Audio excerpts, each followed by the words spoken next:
bahwa dalam kewenangan penggunaan anggaran, dalam kewenangan kebijakan, tetap yang namanya tanggung jawab itu terhadap ada yang nama pada pihak eksekutif sebenarnya. Oh, ini bukan program dia dibahas anggaran 2020, tapi ini tetap yang namanya sektor pertanian, sektor peternakan ini tetap program beliau.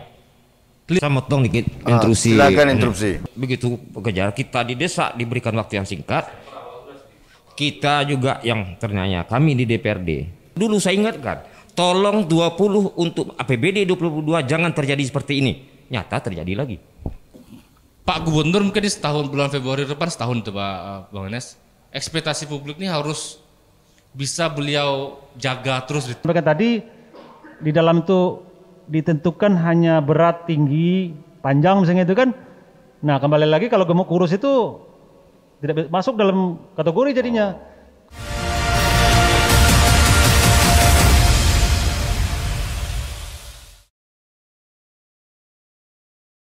Silik lidah Nagari TV di Surya Palace Hotel Syariah sesi ketiga yang telah bagaimana kita melihat bagaimana tangkisan dan argumentasi yang berbeda-beda dari para narasumber, tapi tetap kita menginginkan sebuah solusi terbaik dalam polemik yang terjadi akhir tahun hingga awal tahun ini.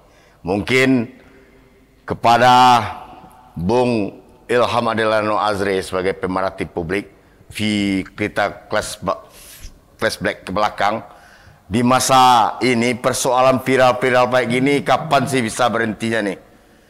Saya sudah mencatat ada 5 sampai 6 persoalan viral rumah bergonjong itu yang saya katakan tidak tidak bisa di eliminir lagi gitu. Di dalam persoalan kebijakan publiknya ini apa yang salah nih Bro Azri? Silakan. Terima kasih Pak Drian, Pak Nurnas semuanya bicara. Bisa ingin juga sebenarnya tergelitik juga dikatakan oleh saudara Yunis Wimpi tadi, mengatakan bahwa jangan disalahkan gubernur hari ini misalnya, karena ini program yang lama misalnya. Ya kalau misalnya sukses dapat penghargaan, penilaian pemilihan tahun kemarin, dapat penghargaan sekarang oke, gubernur hebat, wakil gubernur hebat. Oh itu boleh gubernur, itu gubernur sekarang yang berhasil itu. Seakan-akan lempar bola, harus kita ingat juga bahwa dalam kewenangan penggunaan anggaran, dalam kewenangan kebijakan, tetap yang namanya tanggung jawab itu terhadap ada yang nama pada pihak eksekutif sebenarnya, pada pihak eksekutif. Apa yang bisa kita nilai dari pemerintah? Kan legitimasi kebijakan dia. Bagaimana legitimasi kebijakan tersebut mampu mengolah sumber daya publik, mampu mengelola anggaran untuk kepentingan masyarakat. Hari ini dikatakan oleh Saudara Yones, Pak Nurnas, ada program pengadaan sapi yang ada yang sukses dan tidak.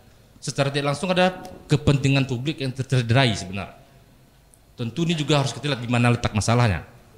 Tadi dikatakan oleh Pak Nurnas sama Pak Yones ada pada masalah tahapan perencanaan misalnya. Pada tahapan perencanaan. Tapi harus kita ingat juga pengadaan sapi ini kan sudah melalui tender. Sudah ada pemenangnya. Siapa pemenangnya? Ketika dia sudah ada pemenangnya tentu ULP atau orang berkepentingan sudah survei dulu ke sana, sudah ada surat pertanggungjawaban mutlak akan menyediakan sapi sekian ekor misalnya 2000 ekor misalnya. Kan pada prosesnya, pada hulu atau ada pada permasalahan perencanaan misalnya. Tapi ketika ada misalnya dilelang, ini mungkin semuanya pengadaan dilelang ya Pak Nurnas. Dilelang kan? Ada yang menang kan? Lelang cecak lah. Ya, itu who knows nanti. Mungkin itu juga tanggung jawab Pak Gubernur juga untuk membuka hal ini misalnya. Karena membuka hal ini apakah memang terjadi misalnya awal-awal mungkin seperti yang terlalu tinggi Pak Nurnas. Sapi semental lalu turun lalu sampai pada sapi hari ini misalnya. Pengadaan pada hari ini misalnya. Tentu harus kita ingat juga misalnya. Dia sudah pemenang sudah ada, tender sudah ada, secara aturannya sudah ada orang yang kita anggap mampu menyediakan 2000 sapi bunting misalnya. 2000 sapi ini misalnya. Walaupun kata Pak Yones, kata Pak Dekan sulit, tapi ada orang yang bertanggung jawab terhadap hal ini. Pada prosesnya pada akhirnya misalnya, saya nggak tahu juga siapa menang karena saya nggak tahu mata anggarannya, saya nggak cek juga di LPSE Pak Nurnas. Jadi memang seperti itu. Ada masalah pada akhir misalnya. Kalau saya baca di Pak Kepala Dinas juga mengatakan kami sudah memperkirakan hal ini ketika misalnya ada kegagalan-kegagalan masih menjadi tanggung jawab pada proses dari kontraktor atau rekanan itu. Jadi kita lihat misalnya ini kan juga bagaimana sebenarnya program unggulan Pak Mahyildi Audi, walaupun ini bisa dikatakan oh ini bukan program dia dibahas anggaran 2020, tapi ini tetap yang namanya sektor pertanian, sektor peternakan ini tetap program beliau. Clear itu. Ada problem sebenarnya. Pemerintah ini kan sebenarnya mengelola harapan masyarakat sebenarnya. Saya nggak ingin juga misalnya, kita tentu tidak ingin misalnya ketika ada harapan masyarakat ekspektasi yang tinggi misalnya terhadap kebijakan-kebijakan dibuat, ternyata gagal karena aspek-aspek perencanaan kurang matang, kualitas kompetensi dari birokrat tidak baik misalnya. Tentu kan secara politis ini kan juga mempengaruhi ke beliau sebenarnya. Baru kata Pak Nurnas sekarang sekitar berapa eseng atau sapi ini berapa jumlah, besok 10% anggaran itu dari sekitar 600 miliar itu. Anggaran 680 miliar anggaran sektor pertanian yang akan. Kalau misalnya pada aspek misalnya hari ini misal kita melihat yang ya taruh misalnya ini juga dianggap berat, misalnya kita mampu menjawab tantangan serta ekspektasi publik, masihkah kita bisa berharap pada hal-hal yang pada ketika misal anggaran ke depan misal ayam 60 miliar Pak Nurnas pengadaan ayam misal, apakah kita masih berharap? Yang dilakukan pemerintah kan, pemimpin itu kan diuji leadershipnya, bagaimana dia mampu untuk mengelola ekspektasi publik dan mengelola yang namanya harapan publik. Saya takutnya seperti nulis mungkin Pak Saudara Bang Yohanes bisa ini, jangan sampai nanti trust kepada pemerintahan turun. Karena faktor apa? Ya karena faktor kompetensi sumber daya manusia tidak baik misal dalam mengelola anggaran, kejujuran tidak ada, integritas tidak ada misalnya. Tentu hari ini, kondisi hari ini menjadi challenging juga untuk ke depan kepada beliau berdua ini untuk bagaimana membuat sebuah sistem yang baik misalnya. Harus ada war room misalnya di kantor gubernur itu misalnya ngolah proyek ini udah beres atau belum, udah tender atau belum, bla bla bla bla atau belum misalnya. Kita tentu harus tahu sedetail mungkin kan. Sebenarnya Pak Maildi juga sedetail mungkin mengelola anggaran, mengelola ekspektasi publik dan mengelola juga yang namanya penggunaan anggaran juga. Beliau harus apa namanya? Teliti satu persatu sejauh mana kualitas dari dinas-dinas tersebut untuk bekerja. Problemnya kan ini sebenarnya, Cak. Pak Nurnas. Ya tapi kan dinas ada pula koordinatornya, asisten, ada pula wakil gubernur, ada kan ini pula kan sebuah sistem yang bekerja. Ya sebenarnya. kan sistem. Sebuah sistem. Kalau perlu di handphone Pak Meldi itu ada tiap hari yang namanya aplikasi mengatakan bahwa hari ini pengguna anggaran sekian misalnya, duit ini sudah cair, duit ini sudah cair, duit ini sudah cair, duit ini sudah cair, lelang ini sudah sukses, lelang ini sudah sukses misalnya. Oh, itu belum ada itu ya di Saya Sumbar. tahu apakah seperti itu. Ya, saya motong dikit interupsi. Silakan interupsi. Jadi gini, Bang Zre bisa nanti bisa memahami juga ya, dalam sistem penganggaran itu dalam proses lelang, setelah KUA ditetapkan menjadi RAPBD setelah ketok palu menjadi Pepres menyatakan boleh lelang, yang tidak boleh menyatakan pemenang. Satu, menunggu. Permasalahan kita hari ini 2 tahun terjadi sampai hari ini 2021 penetapan APBD yang kita gejot-gejot begitu kejar, kita didesak diberikan waktu yang singkat. Kita juga yang ternyata kami di DPRD akhirnya kami menyepakati juga per tanggal 30 November. Tetapi hasil evaluasi yang tidak pernah dikawal akhirnya di ujung tahun baru sampai. Terjadi lagi hari ini. Waktu dulu saya ingatkan, tolong 20 untuk APBD 2022 jangan terjadi seperti ini. Nyata terjadi lagi. Kedua, di dalam sistem jangan dikaitkan kepada asisten. Karena TAPD sebagai penanggung jawab, setelah itu ketuk palu tanggung jawabnya di OPD. OPD proses lengkap ya. Kalau tidak dia sudah punya RKA segala macam, artinya dia sudah punya kemampuan. Kalau enggak dari awal-awal dijelaskan. Kami contoh dulu pernah salah satu dinas karena terlalu banyak di situ anggaran angkat tangan, dipotong, kita pindahkan karena banggar fungsi yang di situ kan mengharmonisasi. Nah jadi artinya OPD itu bertanggung jawab harusnya, karena dalam sebuah proses lelang kalau sudah ditetapkan jadi pemenang, kita tidak melihat siapa yang salah. Kalau sudah ditetapkan, urusannya adalah tanggung jawab rekanan. Mampu berarti mampu. Artinya dia sudah tahu stok di Indonesia itu ada. Tidak ada alasan yang lain-lain. Kok paham juga betul. Ini Johannes paham betul dalam visi itu. Jadi tidak dalam visi. Silakan Sre, lanjutkan. Seperti saya katakan tadi, Pak Gubernur mungkin di setahun bulan Februari depan setahun itu Pak Bang Yohanes. Ekspektasi publik ini harus bisa beliau jaga terus ritmenya. Insyaallah. Jangan sampai misalnya ini berapa hari ini headline terus di media misalnya itu kan. Ini karena headline terus padahal ini program unggulan dia, program unggulan beliau yang kemudian yang jangan sampai tidak terrealisasi lah. Tentu beliau juga harus punya concern yang kuat juga. Gimana cara ke depannya memang aktifkan sistem yang ada, ajak partisipasi masyarakat yang kuat untuk mengawal OPD masing-masing ini, misalnya buat sistem yang baik, sistem yang saya katakan sistem kayak sistem integritas lah. Ada keterbukaan informasi di sana, siapa pemenang tender disebutkan tahun kemarin siapa, sekarang yang gagal siapa. Saya nggak tahu, Kadin juga harus mendorong itu sebenarnya Bang Anes. Lepas dari pengadaan sapi, saya dengar kabar juga banyak kontrak-kontrak yang putus gagal. Itu fairness kita harus kita jaga juga. Siapa yang gagal, siapa orangnya, siapa pemenangnya. Tentu biar ada juga rekanan-rekanan tergabung dalam asosiasi juga punya ketakutan juga ketika bisa nama disebutkan kepada publik. Sistemnya harus dibangun juga seperti itu. Jadi ya kalau misalnya jangan terlalu gampang, ya, salahnya salah siapa? Ya memang salah semua misalnya. Mulai dari perencanaan kata Pak Nurnas tadi, mungkin hari ini juga bisa jadi salahnya di rekanan pengadaan barang misalnya. Inspektorat turun misalnya. Saya nggak tahu sekarang mungkin inspektor sudah mulai turun dalam mengasang atau apakah inspektorat turun, apakah aparat penegak hukum yang turun. Jangan sampai kita tidak ingin misalnya masyarakat ini kemudian asal terima lalu sapinya mati. Kubuah. Dianggap gagal menjaga misalnya. Karena ketika sudah ada serah terima itu menjadi kekayaan negara udah pindah kan Pak Nurnas, dari kekayaan negara yang punya pemerintah pindah ke masyarakat. Masyarakat jangan jadi korban seperti itu, dipaksa misal malam hari diterima.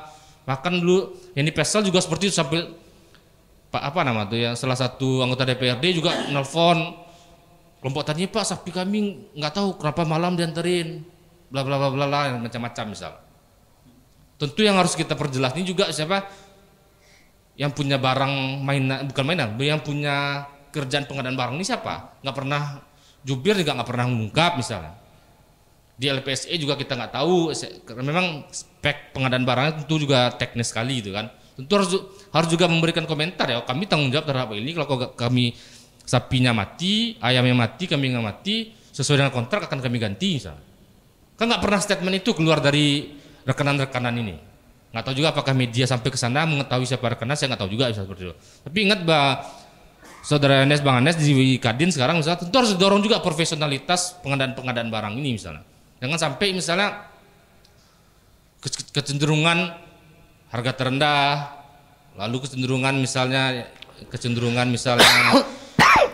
ya harga terendah, banyak di harga terendah kan. Dan kecenderungan juga bisa pakai nama orang lain atau nama pihak lain misalnya seperti itu. Tapi yang ingin saya katakan, sistem ini harus dibangun secara sehat juga. Bagaimana Pak Meldi dan Pak Audi sebagai seorang ahli pertanian dan ahli peternakan, karena ini memang 10% itu sangat banyak itu sebenarnya. 10% itu kalau misalnya 20% kayak pendidikan, gaji dari masuk di sana misalnya kan. Ini kan memang 10% sangat banyak sebenarnya. Kalau 20% anggaran pendidikan udah masuk gaji di sana misalnya kan. Kalau 22 untuk program hampir kayak 680 miliar. Tentu sangat luar biasa. Satu APBD Kota Padang Panjang itu Pak Nurnas. Jadi itu Pak Adrian. Oke, Bung Azre, saya kepadekan lah. Ini sudah terlanjur. Ternak itu sudah sampai ke masyarakat kelompok ternak Pak Dekan. Lalu Azre tadi menarik itu. Ini bahasa indah bagi saya malam ini. Jangan sampai ketika setelah diserah terimakan tanggung jawab benda negara itu ya. Itu berada kepada rakyat. Ini ngiri ini. Tolong Pak Kanti advokasi inti peternak ya. Gimana ini sistem yang baik itu yang di awal Pak Dekan kemukakan tadi? Jadi ini ideal ya dari perguruan tinggi gitu ya. Yang pertama kita ya seperti yang saya sampaikan sebelumnya bahwa kita harus rubah pola yang selama ini peternak itu dijadikan objek ya. Sekarang dia yang jadi subjek. Jadi artinya mulai dari awal kita siapkan sumber daya manusianya. Jadi kita latih mereka, kemudian kita ajar dia berwirausaha, kemudian menyusun bisnis plan. Lalu setelah bisnis plan ini dia presentasikan, setelah itu baru kita ini apa? Kita danai dan mereka juga yang mengelola gitu. Mereka yang mengelola di bawah pengawasan, bimbingan dan pengawasan yang ketat gitu ya. Mirip pengelolaan dana desa itu kan. Ya. Dana desa kan dikelola oleh kepala wali negari ya kalau di Sumatera Barat ya. Nah, dikelola oleh wali negari.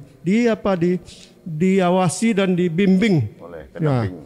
Ya, didampingi gitu ya. Lalu siapa pendamping? Ya, mungkin kalau kekurangan personil dari Dinas Peternakan seperti kata Pak Yohanes tadi ya, diberdayakan mahasiswa, diberdayakan juga alumni barangkali yang masih belum dapat pekerjaan gitu ya. Jadi tidak akan terjadi kalau memang yang pelakunya itu adalah peternak, tentu saja mereka sendiri tidak akan mau dia membeli sapi yang kurus kan gitu ya. Nah, ini jadi kalau kita rubah pola ini, saya sangat optimis ini. Kan sayang ini Bapak Gubernur sudah ingin ini mengalokasikan dana 10% untuk pertanian dan peternakan, tetapi ini tidak memberikan hasil yang memuaskan. Barangkali itu Pak. Siap, Pak Dekan. Ini sebuah model yang disampaikan oleh mereka, sehingga mungkin Pak Yohanes bisa membisikkan ke Pak Gubernurnya dan Pak Nurnas bisa menyampaikan ke komisi terkait peternakan bahwa pola ini jangan seperti tender, tapi kok yang menang tender tidak siap, kan itu aja intinya persoalan ini. Ada apa kan gitu? Bung Yohanes, silakan, ada pembelaan. Satu lagi yang perlu kita ini kan, kita jangan target kita kuantitas tapi kualitas lah gitu ya. Ya ini yang perlu kita perhatikan sekali. Biarlah tidak banyak, jangan sampai 2.000 ekor. Ya, hanya beberapa 500 ekor aja tapi boneh. Ya, saya nggak terbayang saya 60 miliar beli ayam penuh Sumatera Barat ini dengan itu ayam makanya. Ini. Jadi jangan orientasi kita kuantitas tapi kualitas. Kalau sumber daya manusianya yang kita bangun, saya yakin yang mungkin diberi 500 nanti jadi 2.000 dia. Siap. Ya, itu kira-kira Pak. Silakan, ada pembelaan dari Pak Yohanes. Baik, kalau bab pembelaan tentu kewenangannya kan kewenangan kewenangan dari ini OPD ya terkait, termasuk ini Bang Donas kan termasuk yang berada di situ ya, karena posisi eksekutif legislatif itu kan mitra. Ya. Jadi kalau mitranya sakit otomatis mitranya yang lain otomatis merasakan sakit juga. Kalau Modego sabui mitra. Nah, kalau Nanu gue sabui lo jangan salahkan gubernur saya. Itu masalah. Nah, artinya kalau posisi Kadin memang kita sudah mencoba untuk berkolaborasi gitu dan ini istilahnya inklusif, menggandeng semua komponen-komponen yang ada agar memang program-program gubernur hari ini bisa berjalan sukses gitu. Nah, apa yang disampaikan ini Bung Azri tadi ya, dalam aturan pengadaan barang dan jasa kan sudah jelas sebenarnya gitu ya. Ya spesifikasinya ada gitu ya. Siap tuh dilelang gitu ya. Siap tuh nanti ada unwizing, boleh nanti diperdebatkan gitu ya. Boleh diperdebatkan. Nah, siap tuh nanti baru pemenang. Nah, pemenang ini memang di aturan Perpres itu, izin senior kalau salah ya, Perpres nomor 16 tahun 2018 itu memang di situ harga terendah wajar gitu ya. Wajar itu artinya kalau memang dia tidak memenuhi hasil survei tadi ya kan nggak mungkin sampai 40% turun lalu dia dimenangkan gitu kan. Setelah dicek wajar. Kenapa wajar?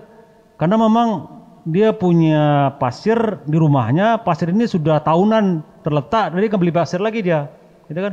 Atau dia punya ini mesin gitu ya, eskavator gitu kan, karena dia punya sendiri gitu kan, daripada berkarat nggak dianggap sewanya gitu kan, bisa juga seperti itu. Tapi memang kalau seandainya di bawah 20% itu lakukan evaluasi harga namanya gitu. Nah di sini baru diputuskan gitu, baru ditetapkan si pemenangnya. Tapi kalau harapannya memang ya, di dunia konstruksi atau di seluruh asosiasi-asosiasi yang ada, termasuk di Kadin, kita menginginkan kalau bisa ya kita meniru ke Payakumbuh. Payakumbuh pelelangan itu, dia memenangkan pemenang itu berada di posisi turunnya 7%, nah, gitu ya, siap tuh 5% gitu kan. Kalau posisi gedung misalnya gitu kan, ya 10% gitu, kalau jalan 2% gitu. Tapi kalau sampai 27%, 37%, nah ini kan artinya ada yang salah dengan sistem kita di asosiasi. Ada yang salah di sistem kita di Kadin secara keseluruhan. Apalagi nanti ini pemenang-pemenangnya itu yang dari luar. Ketika dia ikut tender gitu kan, dia karena punya modal gitu ya, atau dia ingin merusak sistemnya dari sini, dia turun gitu ya. Nah dia harus menangkan gitu. Nah ini mungkin juga tantang kita juga gitu. Ada juga kolaborasi antara mitra eksekutif dan legislatif untuk mendudukan ini gitu. Tapi ada kemungkinan masalah sapi gate ini akan korban nanti ada korban. Nah kalau masalah sapi ya, ini kan bab teknisnya nanti kan di dinas ya. Kita kan tidak tahu juga ininya kontraknya. Kalau seandainya kontraknya ya seperti yang sampaikan, kalau mati diganti seminggu gitu kan, otomatis kan nggak masalah sebenarnya. Nah kalau spesifikasinya seperti yang sampaikan tadi, di dalam itu ditentukan hanya berat, tinggi, panjang misalnya itu kan. Nah kembali lagi kalau gemuk kurus itu tidak masuk dalam kategori jadinya. Karena kalau dia sudah beratnya segitu, panjangnya segitu, tingginya segitu udah masuk dia, gitu kan. Nah ini kan repot. Tapi kalau seandainya spesifikasinya di situ tidak bunting, dia tidak bunting, itu mungkin bisa dipermasalahkan gitu. Dan ini mungkin perlu pertanyaan. Ya. Kalau seandainya ada adendum gitu ya, dan itu diperbolehkan juga gitu. Dengan alasan-alasan sangat spesifik ya, kayak bencana alam, kayak COVID kemarin bisa adendum sebenarnya. Ya, adendum gitu ya. kan, Dan malah bisa direka pusing ya, kalau dia tidak siap gitu ya. Adendum kan sebelum dilaksanakan kan. Bukan, dalam perjalanan. Udah diserahkan ke rakyat, dia adendum juga lagi kontrak nih.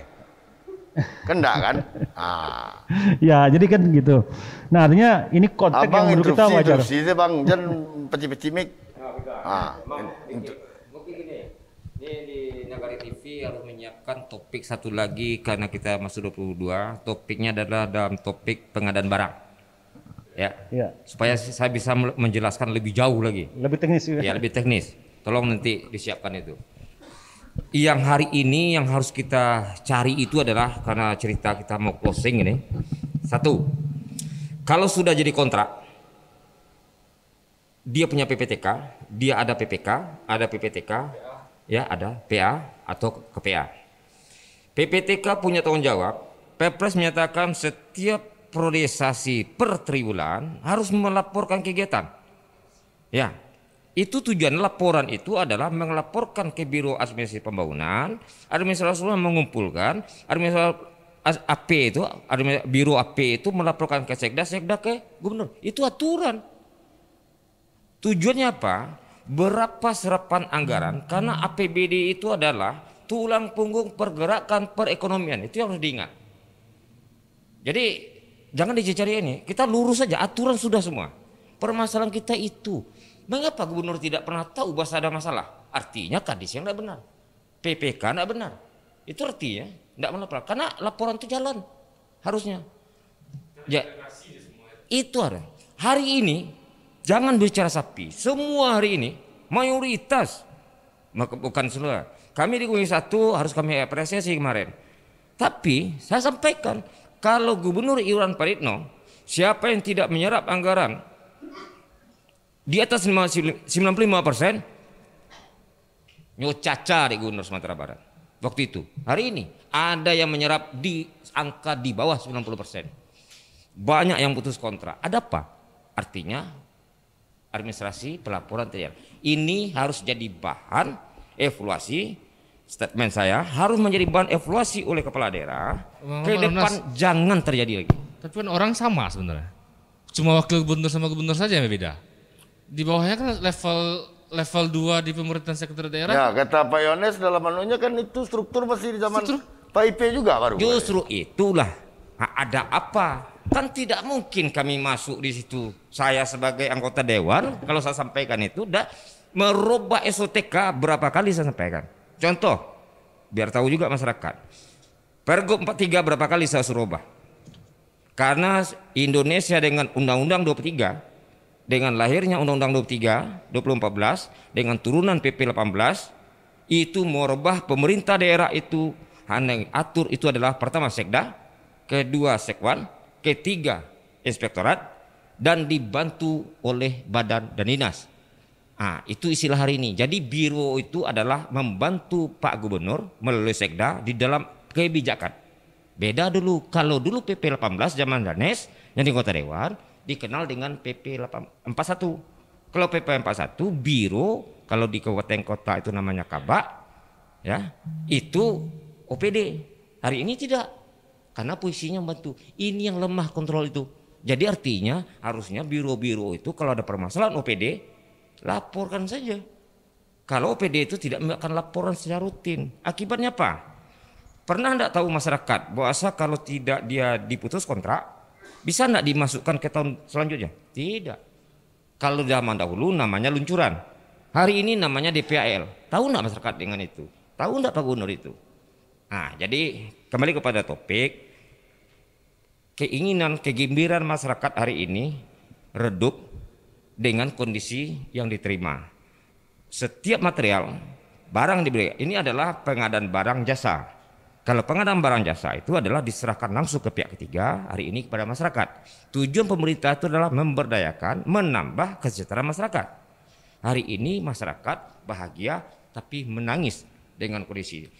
Harusnya setiap dalam perjalanan janganlah, saya mengeluarkan bahasa terus, janganlah membawa kendaraan itu sering melihat kaca spion. Tetapi kaca spion perlu kita lihat. Tataplah ke depan, evaluasi yang terjadi hari ini untuk 2022 tidak boleh terjadi.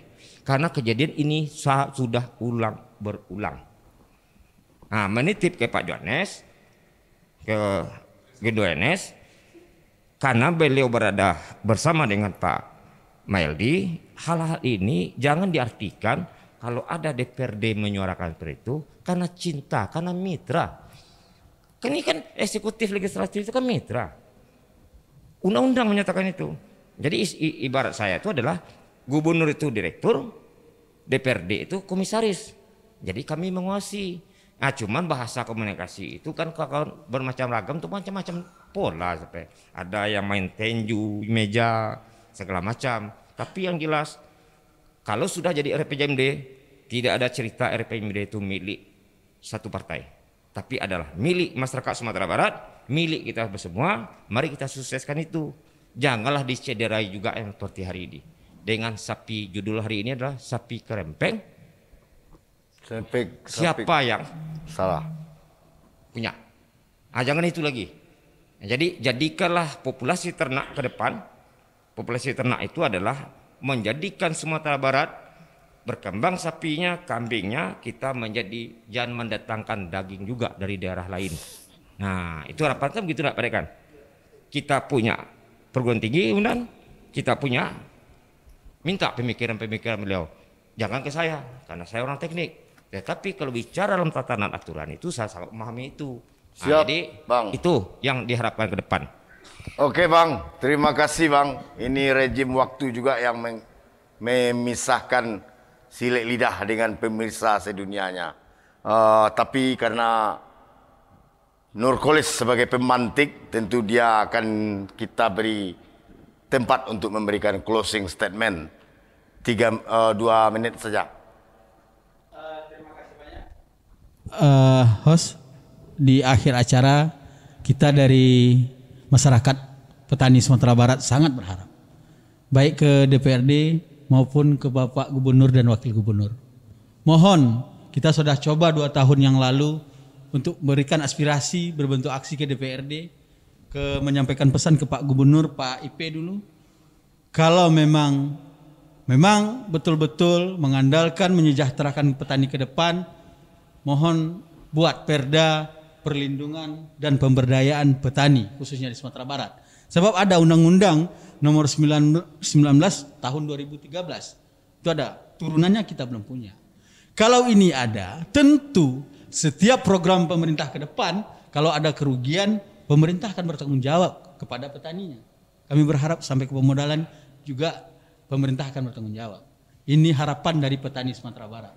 Kita lihat, kita berharap kepada Bapak Gubernur dan juga DPRD Provinsi Sumatera Barat. Kami akhiri. Wassalamualaikum warahmatullahi wabarakatuh. Itulah Silet Lidah Nagari TV di Surya Palace Hotel. Kami bersilat lidah adalah sebagai ajang argumentasi. Kami tidak untuk menjustifikasi. Hadir di sini sebagai pembicara adalah pesilat-pesilat tangguh argumentasi Sumatera Barat. Belum jadi pesilat hebat sebelum hadir di Silet Lidah. Kita bertemu di segmen ke depan. Bila taufiq hidayah. Assalamualaikum warahmatullahi wabarakatuh. Wow.